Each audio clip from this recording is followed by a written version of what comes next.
Hey there, it's Matt here from SSW TV. I'm at NDC Sydney with Ben Dechrai, and we've been talking coding and deployments. Right. Yeah, Ben, how are you going? I'm good. How are you doing? Yeah, not bad, not bad. I could do with some more sleep. Couldn't we all? Always the way at a conference. Couldn't we all?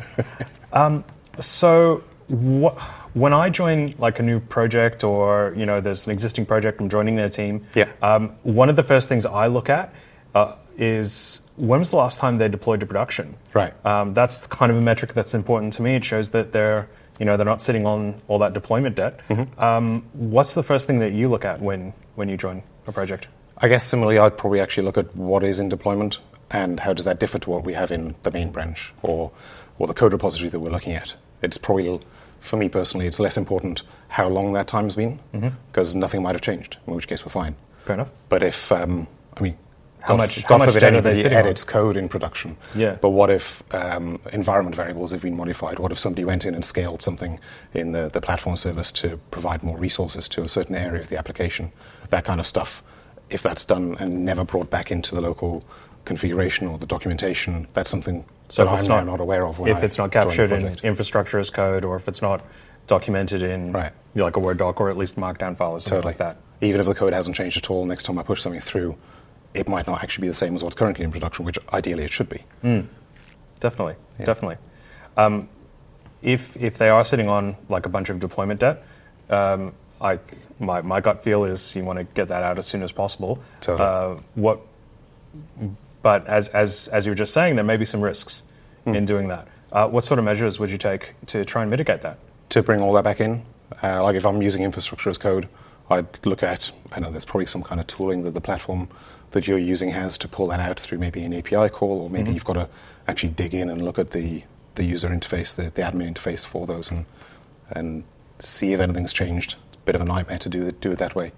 But just do an audit, basically. Like, what is the actual difference between production and what would be deployed if I deployed my current main using whatever process has been documented or automated through infrastructure as code. Awesome. And then just bring that back in, make sure the main is kept up to date. Get it. And that then becomes an ongoing problem, right? You're going to have to keep doing that all the time. If there's an issue, if you discover an issue when you go into the new project, then the likelihood is that'll reappear in a month, 6 months, 12 months' time. So you have to have a process in place to make sure that either doesn't happen again, or at least you have a process to repetitively mitigate that issue. Okay. So you may not be deploying that frequently. It's one of those things that just sits there and runs. It doesn't. Well, again, if you're deploying and you've got certain configuration set up to have the application at a certain scale, and you've got a script in the background that goes, hey, we actually need more resource, and it makes modifications as opposed to a human going in and making configuration changes. So how would you then pull that back? I mean, logging would be nice, wouldn't it? Yeah. One of the core tenets of DevOps is logging and monitoring and observability of what's actually going on in the system. So bring that back as an alert, or you could even write a script that automatically detects, or like a webhook or something that detects that and then updates your infrastructure as code in real time. But that becomes a little bit Inception-like. Yeah, I'd hope that. I don't think that's a great idea, but you could play with that kind of thing. Well, bit of fun. I'd kind of hope that project. you're capturing some of the auto-scaling features in the infrastructure as code, in which case it'll move up and down as it needs. We've captured the min and max boundaries in our... That's a good point. And if it's either a well-maintained project that has that auto-scaling built in already, or it's a relatively new project where that would be hopefully the default way of setting it up in the first place, then that's hopefully what you would experience when you join a new project. But sometimes you join a project and the code base is 10 years old, and it's still in production, and it still works fine. Yep. But it's based on 10-year-old architectural thought, the way that it was done a while before perhaps auto-scaling was something you would have thought about adding into the project. Maybe that's something that, and you do find that with projects that grow over time, rather than taking the time to re-architect and not necessarily rewrite, but to make sure that you're still following best practices and to almost bolt on extra bits of functionality or use new advantages of the tools that we have nowadays. You can often get into this really messy place of you don't really know what's going on without actually pushing something through and seeing what the effect is. And sometimes that won't result in auto-scaling because that's not something that was configured back in the time. Yeah, definitely. So that's kind of the infrastructure side of things. If it's something that hasn't been touched in 10 years, it's going to be old code. So what about, like from a code point of view? Sure. One of the terms that gets thrown around is clean code. Right. That's kind of I get a bit of a twitch. 'Cause a lot of people do. Yeah. Even I get it. I mean, it's one of, I work at Sonar, and it's one of the things that we talk about is clean code. Yeah. But even I sometimes feel like, what is clean code? Is that something? Does that mean it there's mean the right unclean thing? code? Exactly. Yeah. How we were talking before about Schrödinger's cat. The cat is either dead or alive, and you don't know until you look. So, is code clean or dirty until you look at it? I could write the worst piece of code in the world, but if nobody ever looks at it again, does it matter? As long as it does what it's meant to do. Yes. It passes the functional tests and the unit tests and all of those kind of things. It might not pass the code quality test, but at that point, who actually cares? Yeah, so there's kind of that trade-off between the code may be yuck to read. It may not run great, but it's not worth updating it. Sure. Because it does what it needs to do. Yeah. And you're not going to get ROI on, like return on investment on that effort. And this is something a lot of people that I've spoken to have thought about in terms of what is clean code. It's an all or nothing thing, but I don't believe that it is. Especially if you inherit a very large code base and it's had 20, 50, 100 developers work on it, each of them for different periods of the lifetime of that project. You're going to get different ways of implementing things. You're going to get some people have implemented using certain best practices at the time, which then would have changed, but the old code isn't updated, so it doesn't use the new best practices in terms of maybe class hierarchy or I don't know, whatever it is that you're using currently won't match the code that you had before, but it still works. So, but if it still works, then if it ain't broke, don't fix it. The issue that I see that comes up, and I worked on a project for a large online retailer about 10 years ago or so, and I was brought in to head up a team who would maintain the existing code base while the in-house team who wanted the Fun Greenfields project rewrote the application from scratch. So we had this maintenance project that also, there was still feature requests coming through daily, so we had to manage and maintain that software and keep it updated without it really falling through the cracks, because it was based on very old technology and design decisions, and it wasn't the most stable, held together with a bit of string, I guess. But we would still need to make changes to that code. But if there was any code that was working and didn't need to be changed because it was not part of whatever feature or bug we were addressing, then we just wouldn't touch it.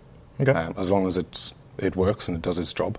If it doesn't, then obviously you've got to dive into this piece of code that's a bit of a headache to parse through. And what I would recommend at that point is to clean that code first, whatever that clean code methodology means for you. But clean it first so you understand what's going on, and the next person who looks at it is going to more easily be able to pick up what's going on. But clean it so it does exactly what it did before, even if it was wrong, so that at least you know now you're in a starting position, all the tests are still passing, you're in a starting position, okay, but I now know what's going on, then you can change the tests and change the code to address the feature or to fix the bug. But then you're only cleaning what you're actually touching. And I think there was a statistic I saw a few months ago that the average software project, as you touch the code over time, as you're fixing things and adding new features, over 5 years, I can't remember the exact statistic, but I think over a 5-year period, you replace over 2/3 of your code.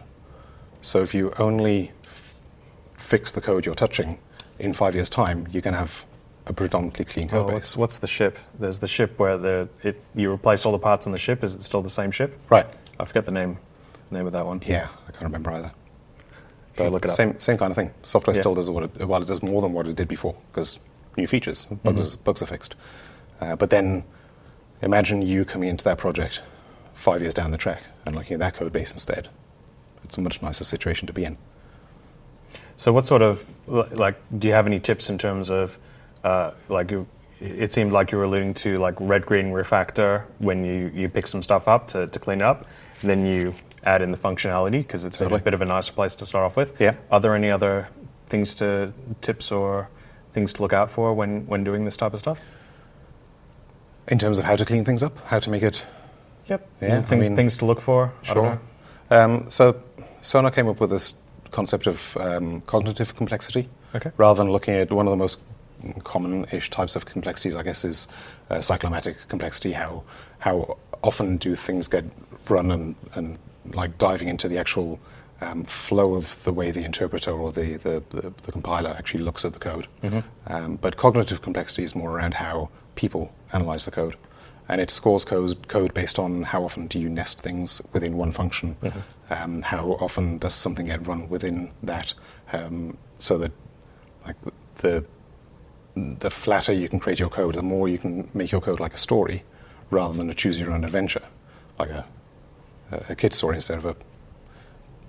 The analogy's failing. The analogy's failing because of my vocabulary.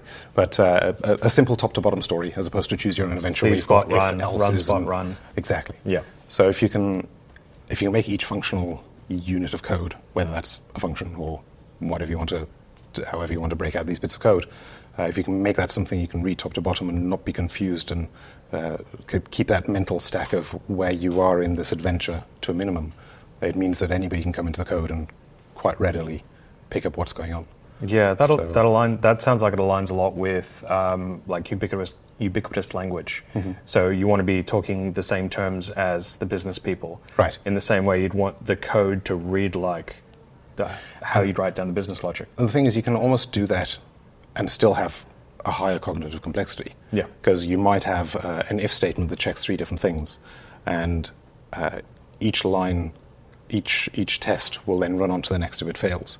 Whereas if you do something like exit early, where you say if this is not the case, exit, then suddenly you don't have to remember that for the rest of the code. You don't have to remember which block you're in.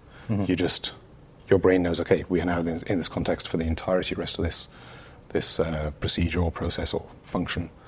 And it makes it much easier for you to know what the conditions are for this code to run. Okay.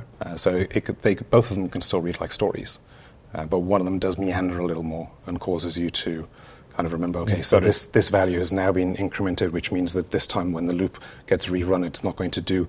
And yeah, your brain... I've lost you already. Exactly, yeah. I've lost myself. That's all we need, Copilot. Yes. Let's go with yes. Yeah. Look, all of the Gen AI coding tools are getting better. Yep. I don't doubt that in a couple of years' time, they're going to be absolutely fantastic. Right now, they are definitely still... The way I see Copilot and its ilk is they're basically an intern that's pair programming with you. Yes. Except they're doing the coding, and then you course correct. So as long as there's still a human who is sufficiently knowledgeable about software engineering practices looking at the code that's being produced, it's a great tool. I use it extensively myself. Yeah, but you still look at it and it's like, absolutely. What are you trying to do? Okay, Yeah. I see what you're doing. Totally. That's okay. No, I don't want to do that. Reject. It's basically a faster way of copying and pasting from Stack Exchange. I'm not sure that's my official stance on it, but it's similar, right? Yeah, You're copying somebody else's code. It would have trained off a lot of that data. It would, and Yeah. that's fine, Yeah. because it's getting better at working out which ones are the right answers. But it's still ostensibly getting somebody else or something else to generate code for you, and then how much trust do you put in that? If you put implicit trust in it and you just commit it directly to main, you can have issues. Yeah. I still remember asking, very early days, it's much better now, but I remember asking one of the GPTs, write me a function that will return the average of 2 numbers. So it created a function. It was called average of 2 numbers. I thought, it's a good start. It takes A and B as parameters. Okay. First line is assign the value of A plus B to, let's call it X. Then it said multiply X by 3, assign that to Y. Divide Y by 2, assign that to Z, return Z. Okay. Which is obviously not No. the average of 2 numbers. So then I said, explain to me what the previous function does. And it said, the previous function returns the average of 2 numbers by taking the values A and B, adding them together, multiplying the result by 3, dividing that result by 2, and returning the average of 2 numbers. It just reads it out, but it doesn't understand Exactly, it. because all it is predictive. And Yeah. it goes on the best that it can, which is its imagination. Yeah, the one that always got me was you take 2 numbers and you multiply these 2 numbers together. Yeah. And I love that one. That's good too. It's close, but it's wrong. But it's so close, you think, oh yeah, that's close enough. Yeah. Hallucinating large numbers. It's always good with the small numbers, Yeah, because there are examples of those on the internet. Exactly. Yeah. Exactly. Cool. Well, this has been fun. Yeah, thanks. Yeah. Always good to have a chat. So thanks, Ben. My name is Matt Wicks from SSW TV. We've had a great time talking about code and deploying code and running applications and All of the everything above. in between. Yeah. We'll see you later. Have a good time. Thanks, everyone.